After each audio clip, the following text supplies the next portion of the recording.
All right, it's time to talk about court packing. You've heard all the news, all the headlines. Democrats want to pack the courts. They're going to turn the amount of justice into 13, and it's going to go hardcore communist and destroy the country. That's what you've heard all day, right? I'm about to give you the straight skinny on what's actually happening next and some sports talk on I'm Right.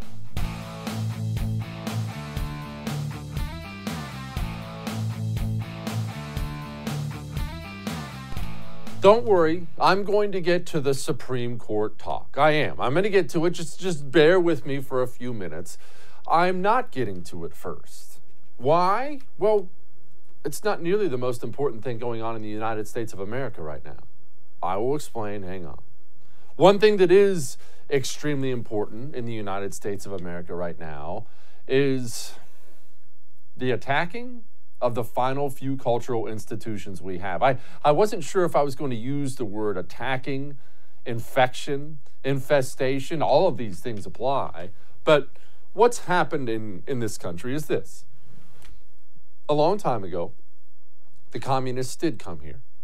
They did take over our education system on purpose.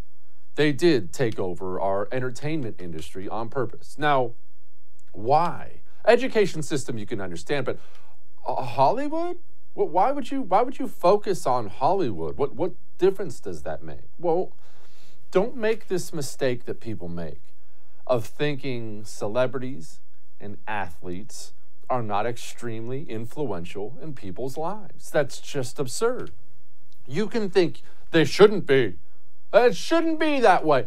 But I agree with you. I agree with you 100%. It should not be that way. Nevertheless, let's not do what the leftists do and reside in a world of make-believe. Let's you and I just accept the world as it is. And the world as it is now, and frankly has always been, is the people who entertain us. When we're done, when you're done with your day, whether you're living your day now or 2,000 years ago, when you're done with your workday, and you have somebody out there with the ability to entertain you, to get your mind off the day, make me laugh, do a play, sing a song, play a sport, get in a movie, do something to entertain me. And people will gather around to watch this person do this. This person is going to gain influence of some kind over your life. That's simply human nature. That's simply human nature. Do people gather around and watch you ever? No, probably not. That's the life of most of us. We don't have people gathering around to hear us talk, to watch us play a sport or something like that. But people do gather around for these people.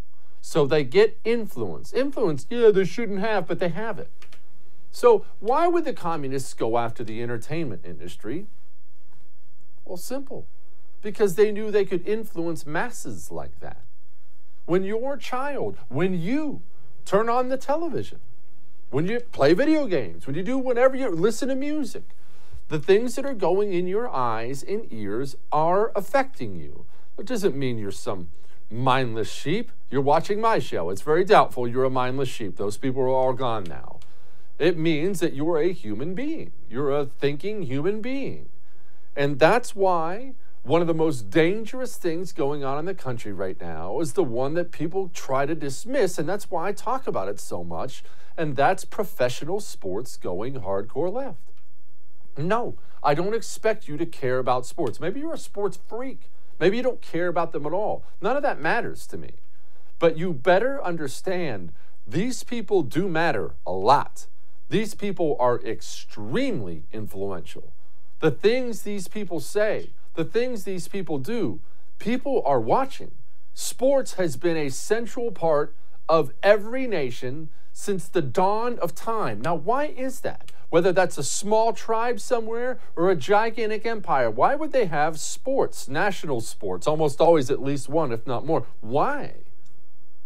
Because sports are something that bring people together. It's one of those things, it's like religion. It's one of those things, it is one of those national glue things that holds a people together. You don't have to watch them. I don't care if you ever watch a sport in your life. It doesn't matter to me. You do have to understand that's one of the cultural pillars of every single society. And what we had up to recently was we still had the churches for the most part, And we still had the corporations for the most part, and we still had sports. They had already taken everything else for quite some time, education, entertainment, and whatnot. But we did have those final three things, right? We had them. Why do you think they've been going after them so hard? Because they're looking around right now and they're saying to themselves, we've almost got it all. Let's go finish them off. That's how these people think. That's how these people think. And that's hard for you and I to accept because you don't look at the world that way. I don't look at the world that way. And frankly, nor do you want to look at the world that way. It's a miserable way to look at life. Why do you think they scream about the first? Why do you think the communists scream about the first? Okay, I love the first, as you know. Just nowhere else in the world I'd rather be. But all it takes is pressing a button on your remote control and the channel changes. Why would you care? You communists have virtually every channel. You have the sitcoms, you have all the other news channels, you have everything else. Why are you so mad about the first?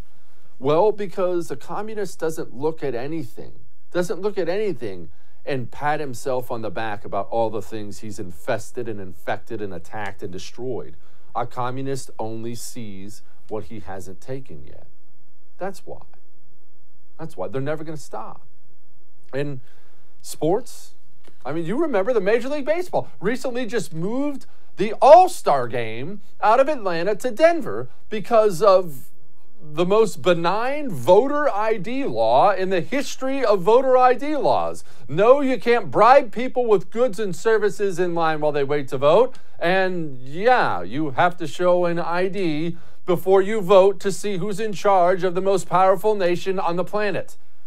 That was so controversial that Major League Baseball picked up, and moved out. Do you have any idea? Do you have any idea logistically what a major deal it is to take a huge event like that with food and hotels and parking and bookings and tickets and everything else and just decide we're going to replace it? It's a big deal, but they did it. You remember NBA, of course, NBA. Black Lives Matter all over the place.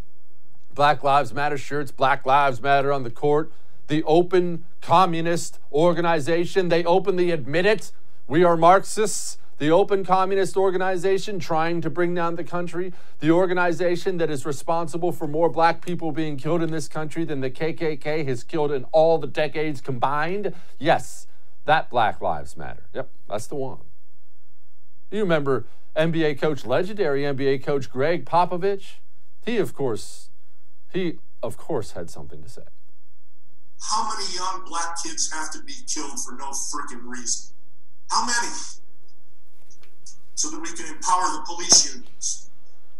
We need to find out who funds these people.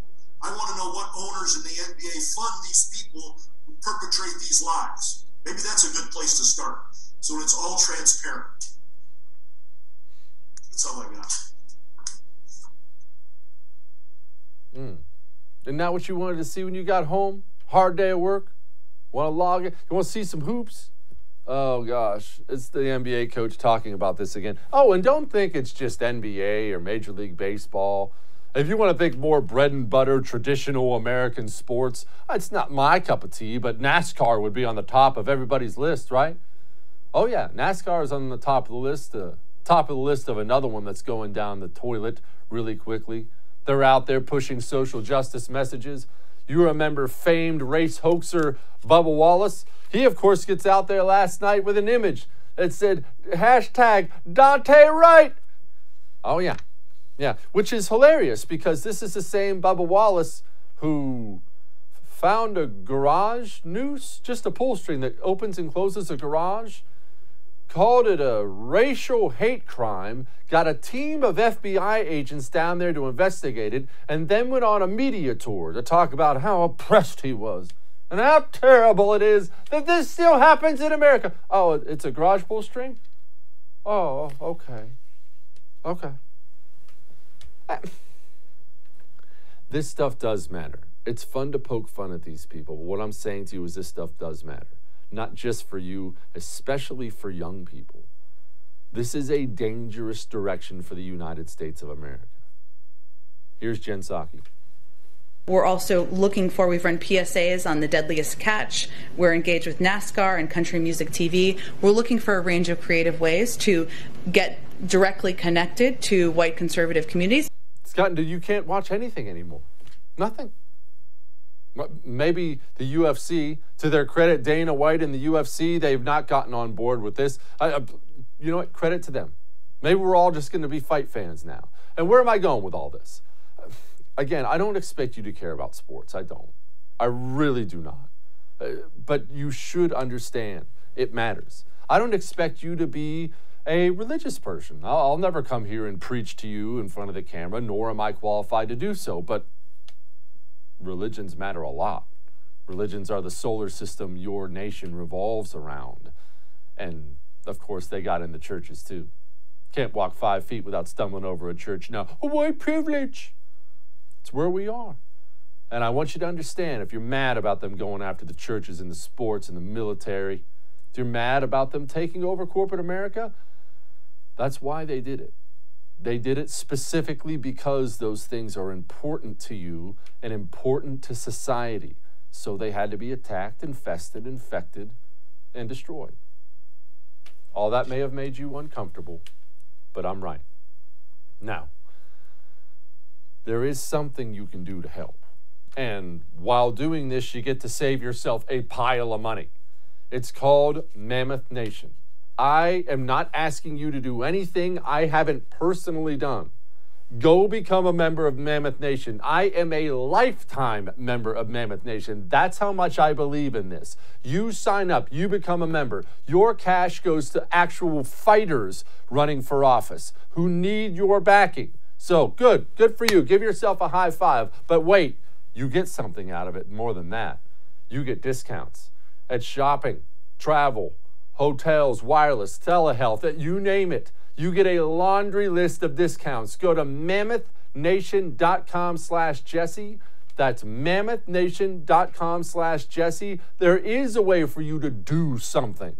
Go join today and do something. We'll be back.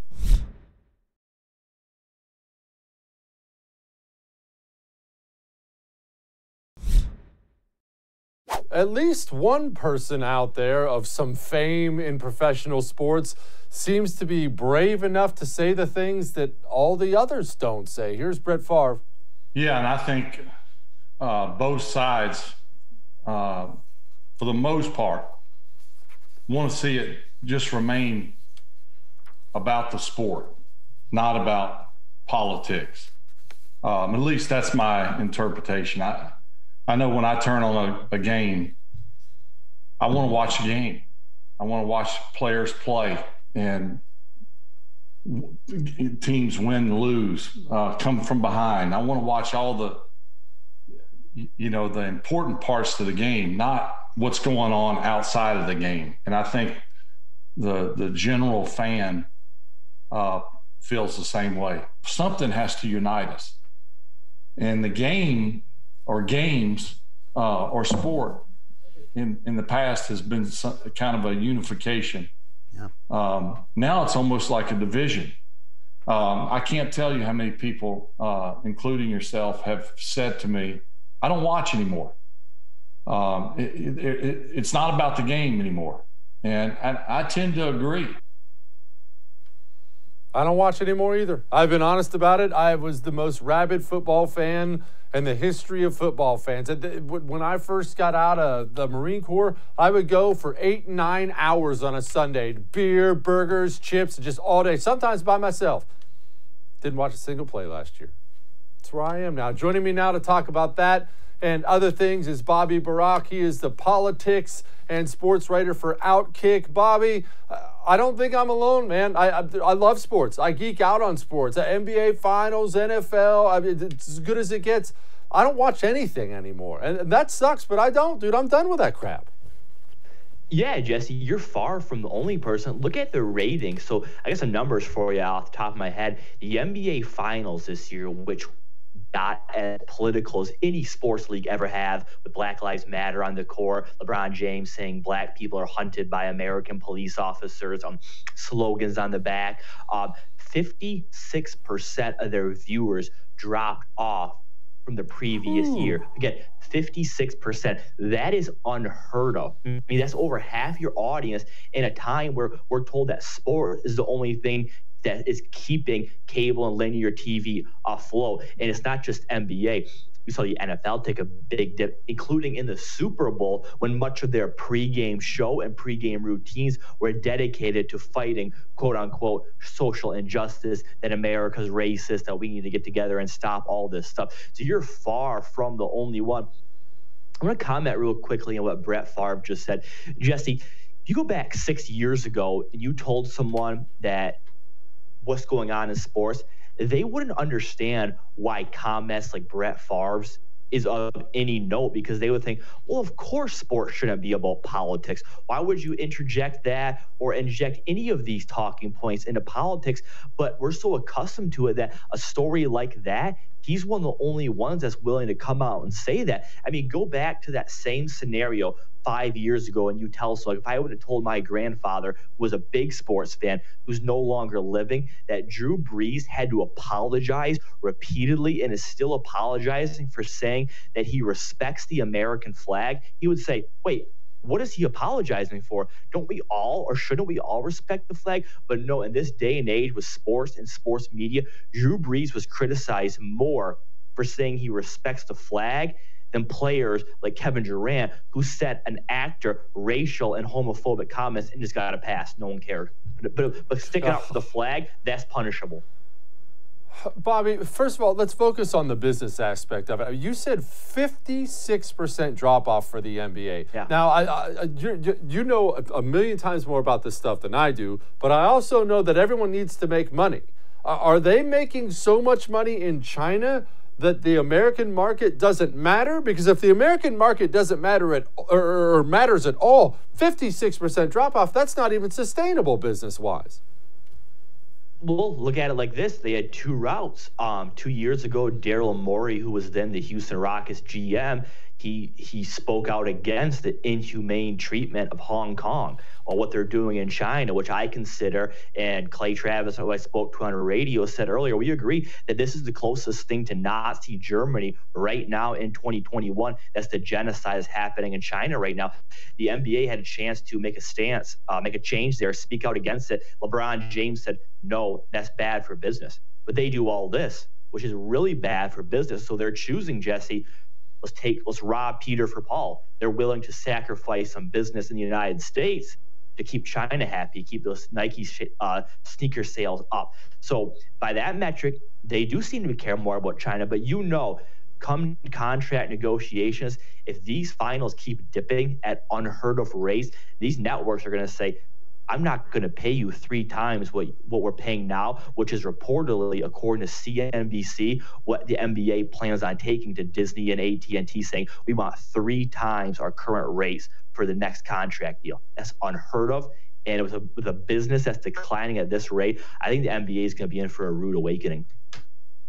Okay, Bobby, explain this, not to geek out too much on the details, but in professional sports, back when I used to watch all the NFL I possibly could and all the football stuff I possibly could, TV contracts, like you just pointed out, they were really, I mean, I understand there are a lot of money makers. They were the big money makers for the professional sports leagues. These channels competing, I want the Super Bowl, that kind of thing. Is that the case for the NBA? Because if that's the case, then yeah, they are going to feel it.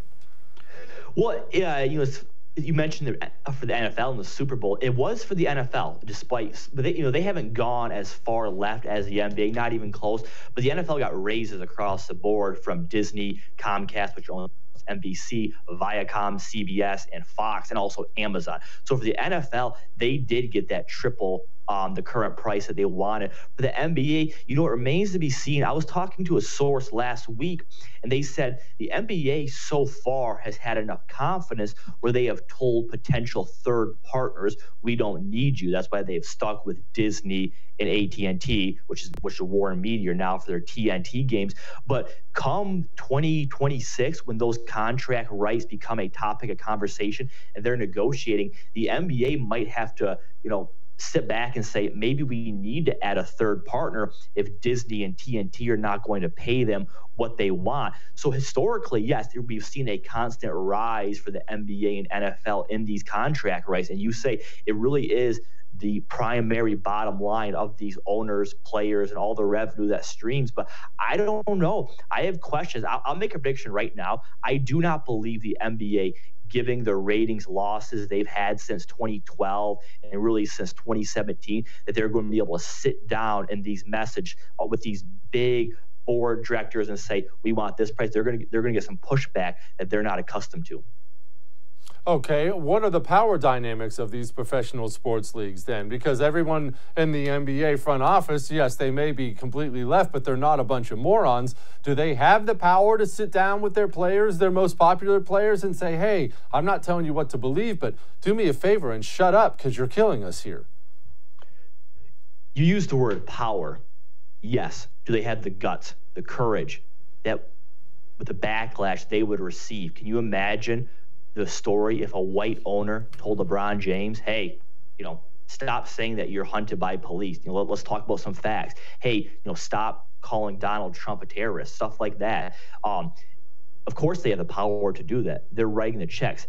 But just like ESPN, these owners, these executives, these commissioners, they're not idiots. They're cowards. They don't want to face the backlash. So much of decision making now is predicated on how it's going to be received on social media, how the press release is going to look, how to avoid a New York Times hit piece. So I do not expect the owners to ever come down and tell these players that, because if they do, Jesse, there's going to be leaks that night and they will be crushed and crucified by the media, which totally has the NBA players' backs. Bobby, I'm sure you've already seen this. In case you haven't, here was Dana White talking about a packed house coming up. What's up, everybody? UFC President Dana White here. I am so happy to finally be able to say Vegas is back. This summer, Las Vegas is back open for business, and on July 10th, UFC 264 will be at the T-Mobile Arena here in Vegas at 100% capacity. Ladies and gentlemen, that's 20,000 fans. That is awesome news. Bobby, Dana White has been really quiet about all the political stuff. He's been that way for quite some time. Is this guy some kind of hardcore right-winger or just smart enough not to alienate all the fight fans out there? I love this question because I don't know Dana White's politics, and I don't want to know, nor should anyone know. Why should it matter? So a year ago, when all the leagues prematurely said, all right, we're pulling the plug, we might never return, we're caving to COVID, we're not even going to try to do this safely, Dana White said, nope, I'm going to keep my league afloat, I'm going to keep on fighting, and he did. Last year at this time, there was no professional sports except UFC, who never shut down. He actually looked at the data and figured out a way to keep his sport going, obviously without fans for a long time, but now he's bringing all of them back. And we just talked about the lack of courage that these athletes and presidents and commissioners of sports have. The UFC is the one outlier. Jesse, yesterday, and forgive me, I don't know how to pronounce her name, a UFC fighter came out and said that she's anti-communism. Pretty benign statement, pretty respectable, obvious statement that she's anti-communism. The sports media crushed her, called her racist, and said that how dare she inject sports or politics into sports. So wait a minute. When somebody's critical of communism, that's where the sports media draws the line? But they didn't draw the line with all the stuff the NBA did, all the stuff Colin Kaepernick said, Rob Manfred pulling the MLB All-Star game, costing the city of Atlanta a ton of money. But her saying that she's anti-communism, pro-freedom, that's where the sports media and sports industry draws the line. That's all anyone needs to know about sports right now. Yeah, that's a fact. Bobby Burack, thank you so much for joining me, my man. Outkick.com. Just anytime. All right, hear me out. If you're somebody who dips tobacco, or you're somebody who smokes, or you're somebody who knows someone who does, there is actual real help out there. It's called Jake's Mint Chew. And I tried quitting dipping, I should say, forever, and failed a million times. I tried cold turkey. I tried that idiotic patch. I tried sunflower seeds. I tried smoking to quit dipping. I'm not making that up. I went to community college. Jake's Mint Chew is the way to do it. It gives you that fix. No tobacco, no nicotine, and yet you get that fix. And for you smokers, let me highly recommend the CBD pouches. When you're ready to go outside and burn one, throw a little CBD patch in there. It'll take that edge off. You will be able to quit. Get a jakesmintchew.com. That's jakesmintchew.com. Use the promo code Jesse at checkout for 20% off. We'll be back.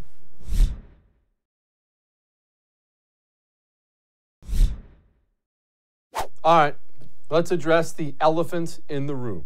And no, I'm not talking about you and your quarantine 15. We are going to address this packing the Supreme Court thing. I know you've been screaming all day long at the television set. Undoubtedly, you've been texting friends and family members. Have you seen this? Putting stuff up on Facebook or whatnot. Yelling, screaming, I can't believe the Democrats are doing this. Let's address something right now. I do believe the Democrats want to do it. I do not believe they have an intention of actually doing it. I believe they have something else going on here. So I'm going to go through all the timeline of what's going on today and what happened before, and then I'm going to explain to you what I think is going on here. And since, I'm the oracle, I'm probably right. First of all, let's rewind to Donald Trump asking Joe Biden about court packing. My question to you is, you have refused in the past to talk about it. Are you willing to tell the American people tonight whether or not you will support either ending the filibuster or packing the court? Whatever position I take on that, that'll become the issue. The issue is the American people should speak. You should go out and vote. You're in voting now. Vote and let your senators know how strongly you feel. Vote now. You're going to pack the court? Make sure you, in fact, let people know you're a senator. I'm not going to answer the question. Why would you answer that because question? The question is, radical left. Will you shut up, man? Listen, who is on your list, Joe? Who's on your list? Right. Gentlemen, I think this is so unprecedented. He's going to pack the court. We have not going to give a list. Look. It was creepy. That wasn't the only time either. It happened time and time again. He simply would not answer. A real open book we have as President of the United States of America. Well, guess what? I mean, surprise, surprise. We started getting rumblings a couple days ago that Democrats are considering packing the court. And then wouldn't you know it, Congressman Rumpelstiltskin Jerry Nadler gets up there to the podium today, adjusts the microphone down and says this. As our country has grown, so too to the Supreme Court. 13 justices for 13 circuits is a logical progression. And that is another reason why I'm glad to join my colleagues in introducing the Judiciary Act of 2021 to establish the Supreme Court size as 13. That's a nice number. It matches. It's not a nice number. It's a proper number. It matches the number of circuits as it has historically, and it also will enable us to do justice and to rectify the great injustice that was done in packing the court. Some people will say we're packing the court. We're not packing it. We're unpacking it. We're unpacking it. I do have to pause here just for a brief moment, if you'll allow me, about this court thing. I feel like sometimes while I'm a bad person and a sociopath and just a soulless monster, I admit these things to you all the time. I also am, on some occasions, the most honest, only honest person in the United States of America. I'm never one of these guys who says, I just want the court to be unbiased. I just want the justice is blind, just blindly interpret the law. Oh, that's such a bunch of crap. Nobody actually believes that. I want the judges on that court and all the courts to absolutely slaughter the left-wing agenda and pass through my agenda. That's what everybody believes. Nobody wants to say it, though. I just want someone to interpret the law. No, you want somebody to hammer your will through and to crush the other guy's will. And that's exactly what I want. Anyway, be that as it may. 6 GOP representatives have announced constitutional amendment, I'm sure we're going to have the votes for that, to keep the Supreme Court at 9. This includes Gallagher, Jacobs, Buck, Brooks, Budd, and Mullen. Now, All right, we got through the Supreme Court issue. Allow me to explain what's actually happening. Democrats are not going to have the votes necessary to pass some judiciary act to pack the Supreme Court. That's not what they're doing. So calm down on that. Don't worry. They're not going to pack the court. They're not going to end America. If they did pack the court, it would end America. I'm not even exaggerating. You would see states secede. I truly believe that. But setting that aside, that's not what they're doing. But what they are doing is something very, very smart, and something people on the right, something you and I can learn from. Democrats, when they take power, they try to go after absolutely everything. So you see, when Republicans take power, let's say you have a list of 10 Republican platitudes, 10 Republican things on the Republican platform, if you will. I want low taxes and pro-life and gun rights and whatnot. Republicans, like you and I, we gather around in a room and we say, well, the people who run the country, they say to themselves, well, what's the national mood like? We probably can't do anything yet on guns. I don't know about that. There was just that shooting, so people yell at us. Well, we don't want to do anything too pro-life. That can alienate some people in the middle. Maybe just a little tax cut? Guys, do you think we get a little tax cut? Should we try to pass a little tax cut? Sound good? All right, let's just try that and we'll see how that goes. We don't want to offend anybody. That's the Republican way. That's stupid. On top of being cowardly and pathetic, it's stupid. Democrats attack everything all at once, which is extremely intelligent. It's what you should do. You, right now, you wake up every single day. When you check your internet, I know what you do when you wake up in the morning. Don't lie to me. You wake up, rub the sleep out of your eyes, and you check your internet, and you're looking to see what the news of the day is. You get mad. Because there's plenty to be mad about right now. Democrats control it all. They're all doing something new, crazy every day. And right now, I get your emails. What you feel is surrounded. You feel surrounded. You feel attacked on all sides. You feel like they're going after everything at once. There's a border surge. Oh my goodness, we lifted sanctions on Iran. We're bowing down to China. Wait, they're raising taxes? $4 trillion infrastructure plan? What? Well, hold on. Now we're packing they're going after everything, and you feel surrounded and overwhelmed. That's on purpose. This is just another thing. They're not actually trying to get it through. What they're doing is, instead of making you defend one thing, we're going to raise taxes. That lets you laser focus on that, right? Call your representatives, stop this tax increase, rally the country. No, you attack absolutely everything at once with the knowledge that your enemy will be so scared, on his heels, discombobulated, that at least part of your agenda is going to get through. That is how Democrats do politics. And if they weren't so absolutely disgusting, I swear I would join the party, because that is the way to do politics. And that makes people uncomfortable. People don't like to think in those terms. That's fine if you don't like to think in those terms, but it is really, really important for you to understand that your enemy does. He does think that way. If it seems like they're going after everything you care about all at once and it's overwhelming and they're trying to end it all, it's because they are. You have H.R. 1. They're trying to remove the Electoral College. That was announced today. Oh my goodness, they're attacking everything. Yes, they are. Yes, it's bad. Yes, we should fight it all. But we should remember that's how it should be done. You don't get in office and go through your list of, well, we have to dump this and dump this and dump that because this might make somebody uncomfortable and this could hurt his feelings. You go in and you go after every single thing you want. Something's going to get through. A lot of it will fail. Some of it will get through. This is just the latest and greatest. This is just the biggest shiny object right now to distract you from everything else they're doing. They do it very, very well.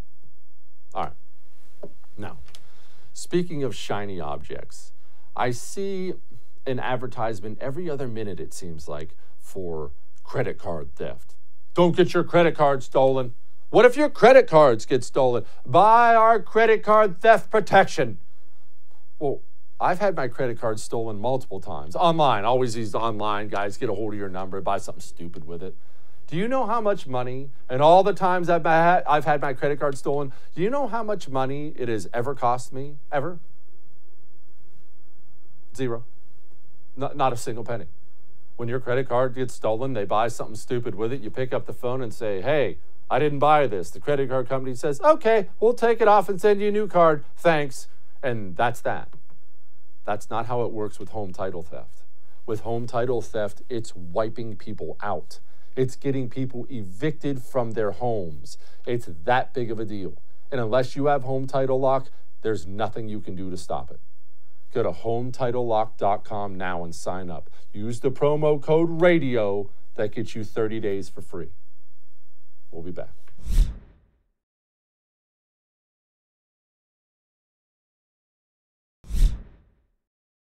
The crazy thing about today is these nutball radicals, the kind of people you used to really laugh at 20, 30 years ago, the lady with the pink hair on the corner with some weirdo sign, these people are elected to the highest positions in the country now. That's what's so nuts. They're not on the streets anymore. They're now pulling the strings. This is a sitting member of Congress, Rashida Tlaib. Quote, "It wasn't an accident.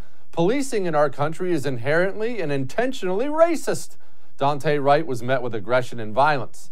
I'm done with those who condone government-funded murder.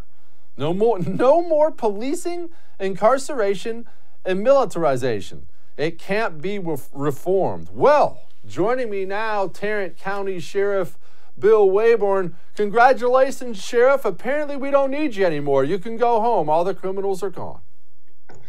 Well, we'll head on home for the afternoon since everything's going to be just fine.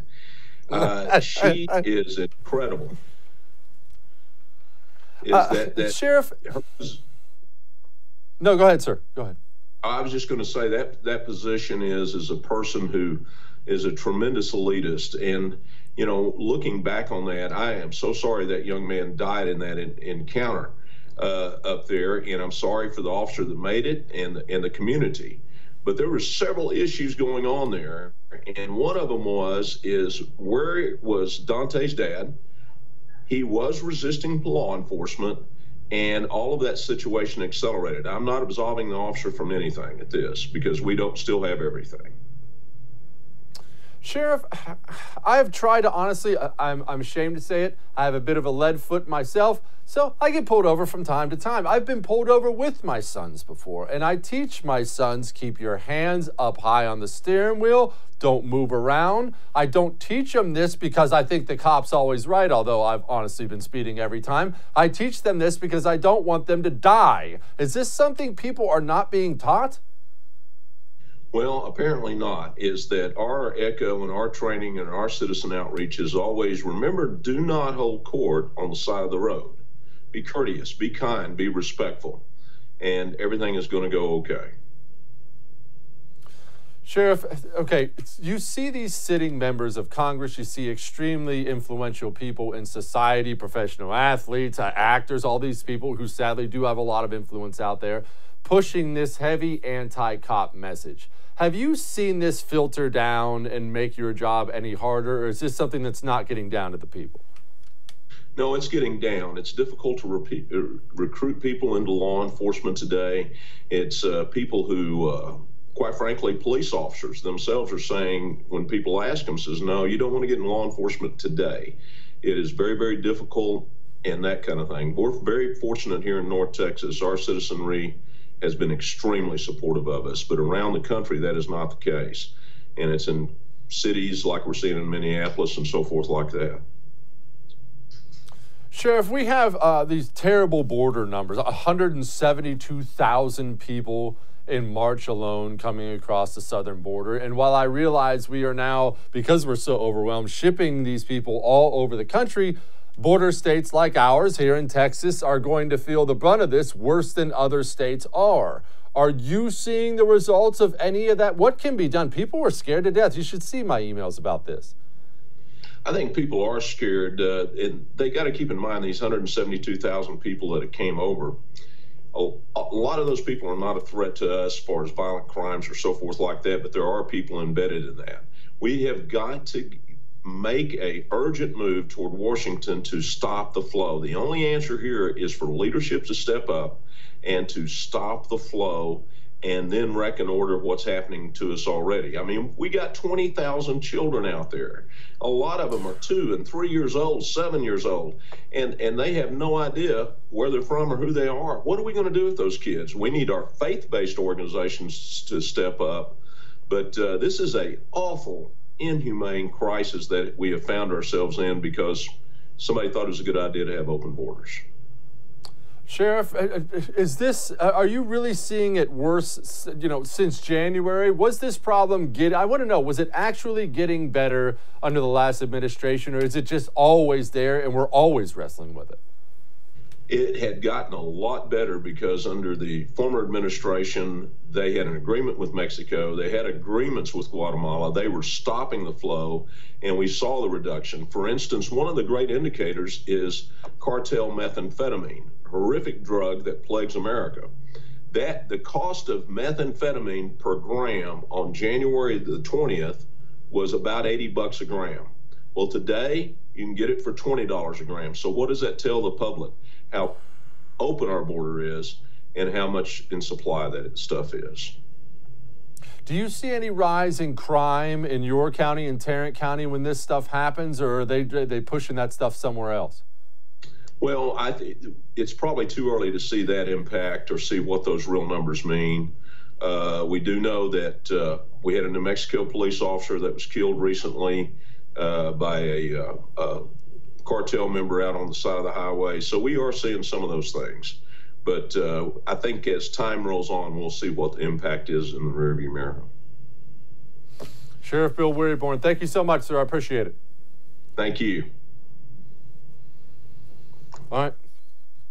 We'll be back.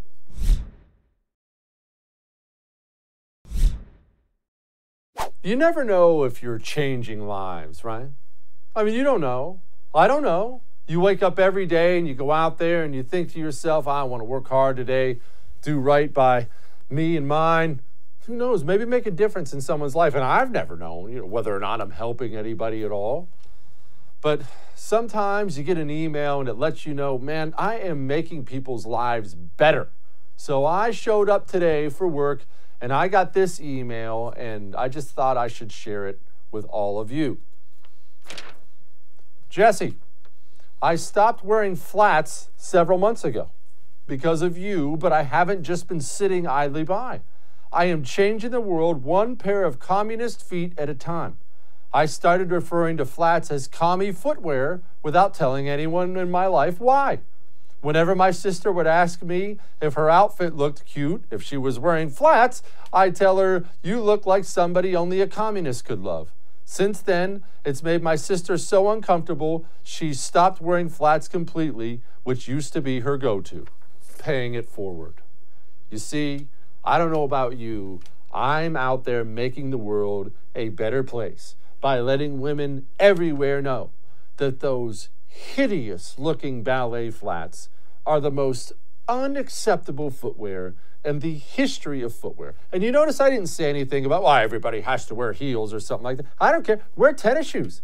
Wear boots. Wear flip-flops for all I care. But those things look like they belong on a 12-year-old girl heading to ballet practice. And yet somehow, these have become accepted, just widely accepted by society. And you know why? Because we live in a feminized society today where the women run everything and the men are too scared to step up and say, no, that's awful. A woman wearing those flats is the equivalent to me showing up for a date in a wife beater and sweatpants. And you know how I know? Because if you say something against flats, but what do you get back? Oh, they're so comfortable. Okay, so are my sweatpants. So is my wife beater. That doesn't mean it's acceptable to wear in public. I will speak out on this from now until the day I die, and I'm glad I'm out there changing lives. And because I went on a flats rant, somebody, God bless the internet, made this little spoof of a Target ad.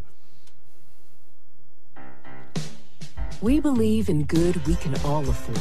Sing it. From a lighter load on the planet to shoes with a lighter footprint.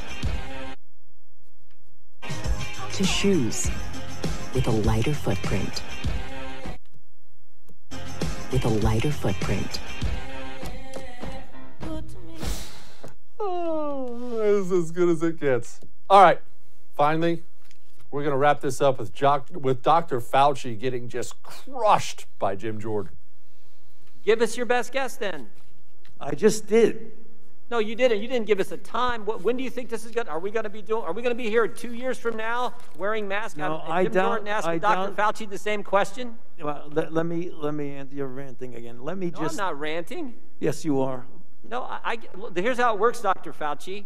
Right. I get to ask you the questions. You're the highest paid official in the United States government. You've given us your advice on baseball, on dating apps, on cruise ships. You told us 0 masks, 1 mask, 2 masks, now back to 1 mask. I'm just asking you, when is it going to end? You can say I'm ranting. I'm actually asking the question that the citizens I get the privilege of representing, and my name actually goes on a ballot. I don't think your name's ever been on a ballot. My name goes on a ballot. The citizens I represent want to know the answer to when they can get their liberties back. You know, can call that ranting. I actually call it standing up for the Constitution, which I take an oath to uphold, Dr. Fauci, every year, every term that I serve in this Congress representing the folks in the 4th District of Ohio. So it is not ranting. It is defending the First Amendment. Badgering. And we'd like an answer, or your best guess, since you got an answer for everything else. Ladies and gentlemen, I apologize. I did not know we were going to show you a murder tonight. All right. I'll see you tomorrow.